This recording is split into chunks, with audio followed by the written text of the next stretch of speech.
Bon, direction TPMP pour le thème du jour. Nous avons affiche honteuse de LFI sur Cyril Hanouna, toutes les dernières réactions. Bah voilà, c'est un peu la suite directe des précédentes vidéos, on a l'impression. Bref, Tilab qui a les commentaires pour le soutien à la force et le référencement. Checkons tout ça, on a un sexy vidéo à se mater. Allez, regardons ça, écoutons ça.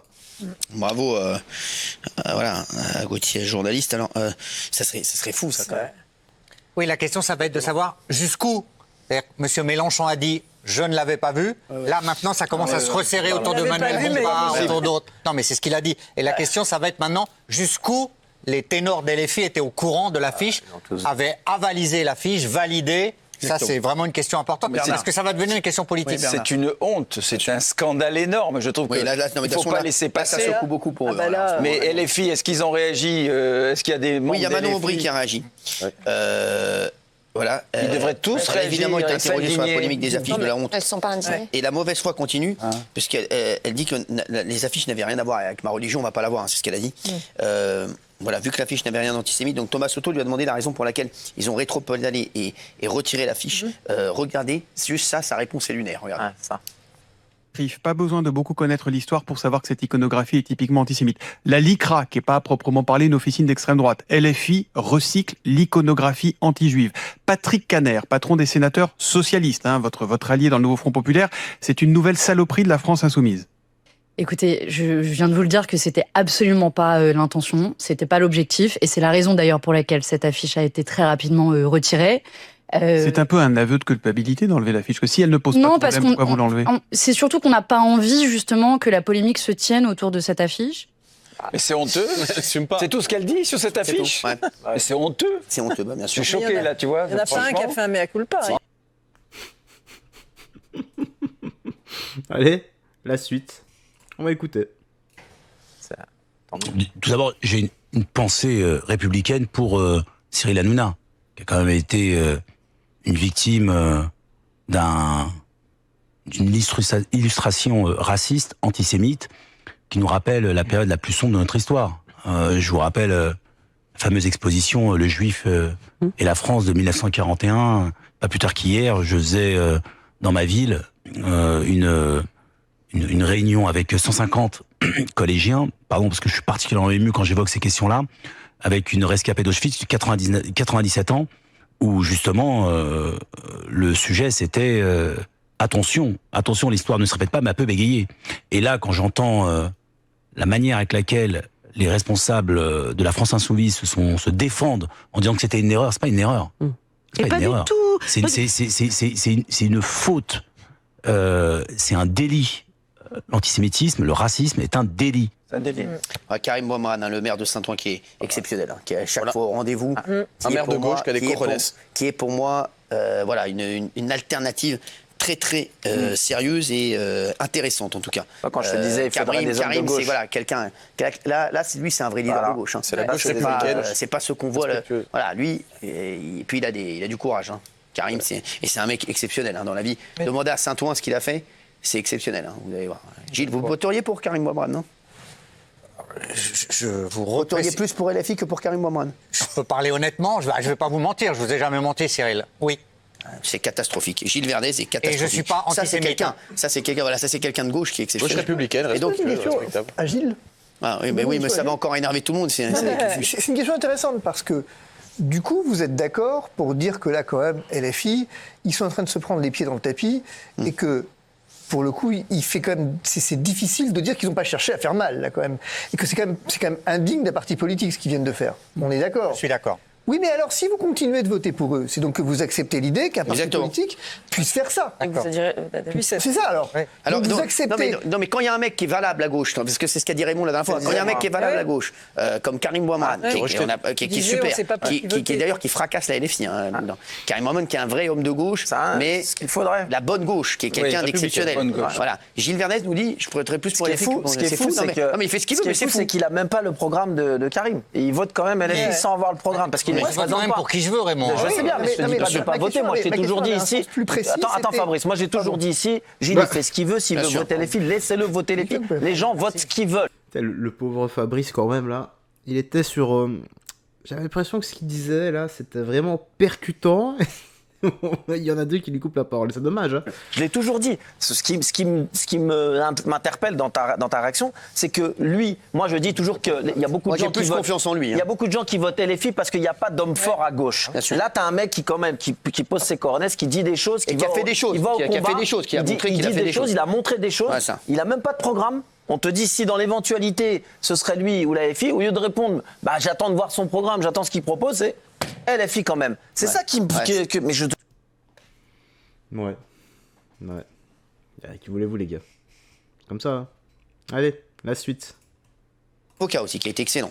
Voilà, il a très bien expliqué la manière dont une photo de moi a été trafiquée pour faire ressembler à l'affiche du film Le Juif éternel. J'étais chez Gauthier Lebray hier soir, Maître Asbagnan, regardez. Photos que vous pouvez obtenir sur des sites de génération de photographies, de l'intelligence artificielle, tout à fait. Si vous voulez avoir une photo de Cyril rageux, en colère, ils peuvent vous fournir une sélection de photos. Alors, c'est très clair, pas que pour moi, je pense que c'est très clair pour absolument tout le monde. Vous voyez la comparaison des deux photographies. Vous apercevez que dans la première photographie, donc qui n'est pas une photo de Cyril Hanouna, vous l'avez compris, c'est une photo générée par l'intelligence artificielle, mais qui a servi de base. Cyril a la bouche fermée. Dans la deuxième, on lui ouvre la bouche pour laisser apparaître sa dentition inférieure. Vous regardez, s'il vous plaît, la photo de 1940, donc, qui est la photographie du film Juif éternel, film de propagande nazie de 1940, où on voit la dentition inférieure. Regardez le nez de Cyril sur la première photo, il est ce qu'il est. Dans le deuxième, on l'accentue avec les deux rides sur les deux côtés des deux narines. Troisièmement, ses yeux aussi, on voit un regard un peu exorbité par rapport à la première photo. Et les oreilles, qu'on voit de manière, là c'est peut-être un peu moins évident, qu'on voit de manière plus distincte pour les ressembler aux oreilles pointues de la dernière affiche. Sachant que même si on avait utilisé la première image, je le dis, ça aurait été une infraction. Mais pourquoi on a trafiqué la première image pour la faire ressembler à la deuxième image? La réponse, elle est évidente, c'est pour l'assimiler à la troisième image, c'est-à-dire celle de l'affiche du film de 1940, Le Juif éternel. Ouais, il a raison. Voilà, et la couleur. Il a été très bon. Aïe. Ah, ça a fait mouche. C'est peut-être pas tombé dans l'oreille de sourd. Allez, Divisio. Alors, j'ai posé une question à Gilles Verdez il y a un instant. Tiens, Fabrice, est-ce que tu veux la poser à ta façon?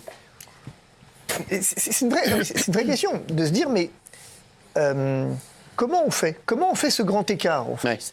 Parce que là, il y a quand même un truc qui ressemble à un grand écart. Ah, bien sûr. C'est-à-dire, comment est-ce qu'on fait? Est-ce qu'à un moment donné, on risque pas de se faire mal aux testicules, quoi? Non, mais c'est vrai. C'est-à-dire qu'il y a quand même une vraie question autour de ça. Non, c'est vrai, il y a une vraie question. Il y a une question quand même, Gilles. C'est vrai qu'il y a quand même. Il y a une question. Mais c'est des questions que plein de gens se posent. Non, mais il y a une question. Je suis pas le seul à se poser. Hein. Il y a une question. Si vous n'avez pas la réponse, vous pouvez attendre votre retour. Non. Ça pose un vrai cas de conscience. C'est vrai. Ça pose un vrai cas de conscience. Ah oui. Entre fidélité indéfectible à vous le savez, je pense, et engagement politique. C'est vrai que c'est compliqué. C'est très compliqué. C'est un cas de conscience. Voilà. C'est un peu de l'équilibrisme, je le conçois volontiers. Ouais, mais vous pourriez dire les choses autrement. Vous pourriez dire. Ah, je l'ai dit comme je veux. Non, mais bien sûr, évidemment. Mais ce que je veux dire, c'est intéressant de se dire, mais au fond, je m'abstiens, quoi. Je suis plus sûr, là, de dire il y a un doute, là, à un moment donné. J'ai dit cas de conscience. Mais non, parce que, excusez-moi, s'abstenir, ça veut dire que tu laisses le champ à d'autres partis que tu ne veux pas spécialement voir au pouvoir. Donc tu ne peux pas t'abstenir. Moi, la question que je voudrais poser à Gilles... Il ne parlait pas de ça, il ne parlait pas de s'abstenir dans les urnes, il parlait de s'abstenir ici. Oui, ici. Je croyais qu'il parlait dans les urnes. Pas dans les urnes. Pas dans les urnes. Je pensais que c'était ici. En fait, finalement, ce que je comprends, mais c'est pas une critique, pas du tout, c'est de se dire, j'ai pas la réponse, quoi. Moi, ce que je veux dire à Gilles, c'est que si, dans les années à venir, là, dans l'année à venir, s'il y a quelqu'un de gauche qui émerge et qui donne des vrais projets, parce que je sais qu'il y a un homme de gauche, et il y a plein de gens qui sont fondamentalement de gauche, s'il y a un homme de gauche qui émerge, est-ce que c'est LFI à tout à gauche, tout LFI, ou est-ce que tu pourrais entendre des propositions d'un homme de gauche? Oui, mais pour le moment, je ne vois pas qui peut incarner la gauche. Il a dit non, mais moi, la vraie question, c'est pas ça, Raymond. C'est comment tu peux soutenir des mecs qui veulent nous tuer, qui sont en guerre avec moi, parce que c'est vraiment la guerre. Entre eux et moi, c'est la guerre, on le sait. Et là, on le voit bien, c'est la guerre, c'est la guerre. Là, il s'est dégoûté. Non, mais Gilles Verdez, il y a un problème, excusez-moi. C'est compliqué. Il n'y a pas de compliqué. Gilles Verdez, non, c'est quoi? C'est simple. C'est quoi donc? Moi, je pourrais pas voter pour un parti qui veut nuire à mes amis ou à ma famille. Moi aussi, pareil. Ou même à mon travail. On va pas dans le même sens. Et même à mon travail. Même à mon travail, mine de rien. Bah oui, ça nuit à... Ouais.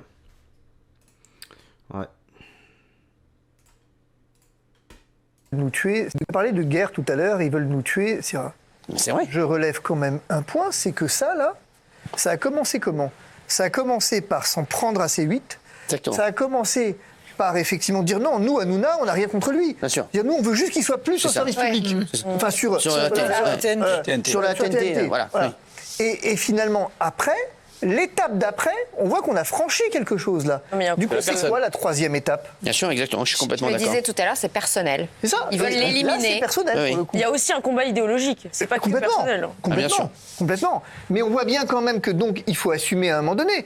C'est-à-dire qu'on n'est pas du tout, on n'est plus du tout dans le registre. Nous, on veut bien, nous, on s'en fout de ce qu'il fait. La liberté d'expression, on est pour, mais juste pas sur la TNT. Non, il y a vraiment une volonté à un moment donné. Bien sûr, on est d'accord. Mais moi, je vous pose la question quand même, parce que c'est intéressant, même Fabien qui vient d'arriver.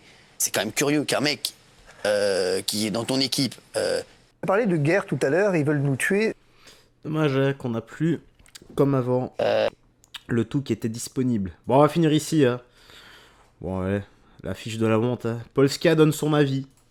Allez, pour ce que ça vaut, on va quand même l'écouter, hein, car chacun a le droit à la liberté d'expression. Non, j'oserais pas. Non, je pense que moi, à la place de Gilles, je voterai plus parce que je pourrais pas voter pour un parti qui veut du mal à mon ami. Mais le seul truc, c'est que je pense qu'il y a beaucoup de partis politiques qui ont fait des trucs vraiment pas bien, et les gens continuent de voter quand même parce qu'ils n'ont pas le choix. Donc je pense que sur ce coup-là, il a pas mais un parti raciste ou antisémite, il a fait aussi beaucoup de choses pas bien. Et les gens continuent de voter aussi, donc je pense que sur ce coup-là, il a vraiment pas le choix.